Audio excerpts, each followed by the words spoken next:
Seattle's Strip, the Green River Killer had found a rich hunting ground that would enable him to amass a body count unrivaled by any serial killer in American history. By autumn of 1982, the bodies of 5 young women had been discovered in or beside Seattle's Green River. They had disappeared from a notorious highway known as the Strip, an area where prostitution was rife. And the Green River Killer had only just begun. On the 15th of September 1982, 18-year-old Mary Bridget Meehan vanishes. On the 20th of September, another girl, 15-year-old Deborah Lorraine Estes, disappeared.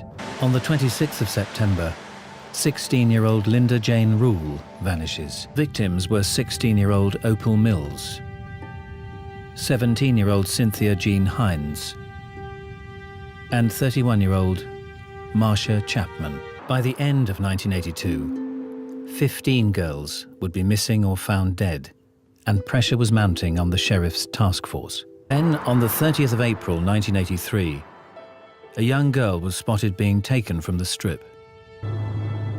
Marie's boyfriend returned with her family to search the streets for the pickup truck she'd left in.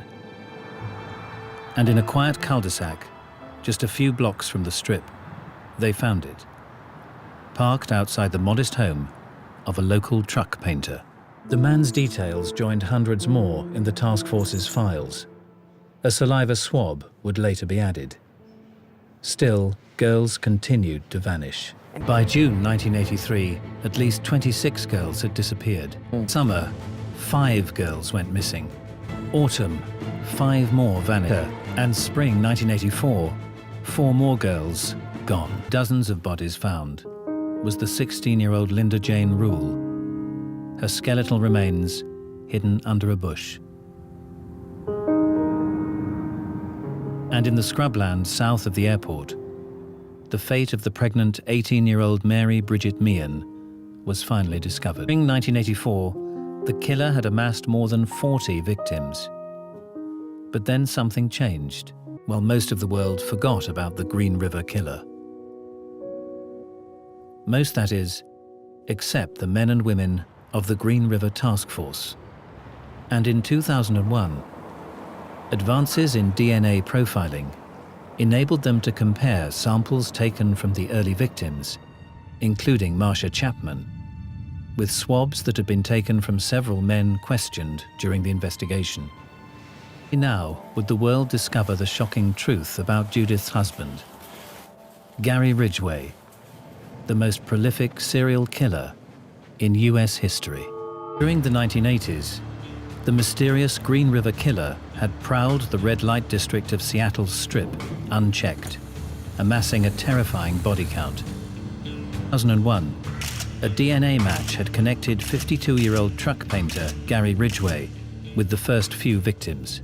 The prosecution and defense teams would now be able to interview the man suspected of over 4 dozen homicides. So who was the suspected Green River Killer?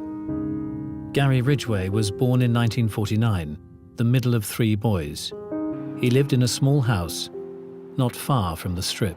A couple of episodes where Gary recalls him leaving him in the vehicle while Dad went and had sex with a prostitute. Ridgway admitted wetting the bed throughout his childhood and well into his teens. When he would wet the bed, his mother would put him had him get in the bathtub and wash him and wash his genitals. During one bath, her robe fell open and she was naked underneath, and he felt aroused. As Ridgway got older, he started showing signs of destructive behavior, starting fires, and as a teenager, he took his first step towards murder. Approached a first grader, a 6-year-old boy, that he saw playing in a lot near his house. The boy was dressed up playing cowboys and Indians, and he kind of lured him into the bushes and completely unprovoked stabbed the little boy in the stomach and nearly killed him. Ridgway eventually finished school 2 years late due to his slow progress.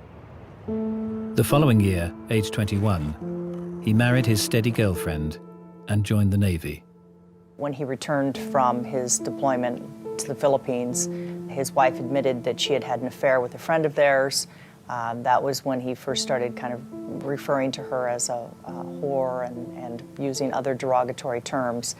And that was kind of the beginning of a series of relationships that never quite panned out for him. He then met and married his second wife. He was very much into having sex, often, repeatedly, throughout the day, as frequently, pretty much as women would agree. Ridgway claimed he became addicted to prostitutes. He had in fact been quizzed by police about his activities on the Strip several times during the 80s, even passing a lie detector test when grilled about the Green River murders. He was questioned in 2001. Ridgway continued to protest his innocence. When forensic evidence surfaced, tying him to 3 more victims, Ridgway's story changed. Now, would investigators discover the true shocking horror of the Green River Killer's crimes? In 2003, 54-year-old truck painter Gary Ridgway admitted he was the Green River Killer that had eluded capture for almost 2 decades. A man responsible for the murder of more than 4 dozen women. Faced with the death penalty, Ridgway offered to tell the truth about all his crimes in return for his life. On behalf of the victims' families, who wanted to know the fate of their loved ones, the prosecution agreed. Ridgway would now reveal the true horror of his crimes. Investigators now learned how the Green River Killer had so easily abducted and killed his victims, even at the height of the public terror. When I got through having a climax with her, I jumped on her. He get his arm around the girl's neck. How much are you pulling on her neck? I'm pulling really hard on her neck. How? Just like this. What are you saying to her? Don't fight, and I'll let you go. I'm feeling, I gotta kill her, I gotta kill her, I gotta kill her. Ridgway guided the investigators to where he dumped dozens of young women.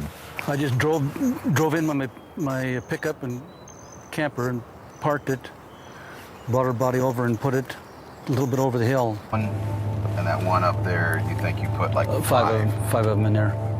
What you're getting is what you're gonna get, and that's all you can get because I don't remember. One of the dump sites that Ridgway identified was that of Marie Malvar, the 18-year-old whose boyfriend had spotted Ridgway abducting her. He admitted that when he strangled her, she had fought back harder than any of his victims. I put battery acid myself right here and there to cover up scratches. So there's a scratch here, scratches here from Milvar. Ridgway claimed he was filled with rage and had wanted to hurt his victims even after their deaths. He admitted he'd tried to set the lifeless 16-year-old Linda Rule's hair on fire. Gary, and did you revisit any of these?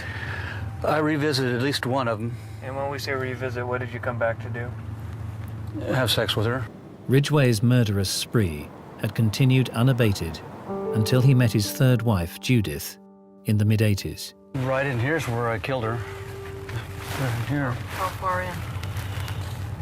20 feet. Mr. Ridgway, how do you plead to the charge of aggravated murder in the first degree as charged in count 1? Guilty. In 2003, Gary Ridgway made his plea to the 48 charges of murder that investigators could conclusively tie him to. How do you plead to the charge of aggravated murder in the first degree as charged in count 5? Guilty. When he confessed, and when I sat and listened to him say guilty.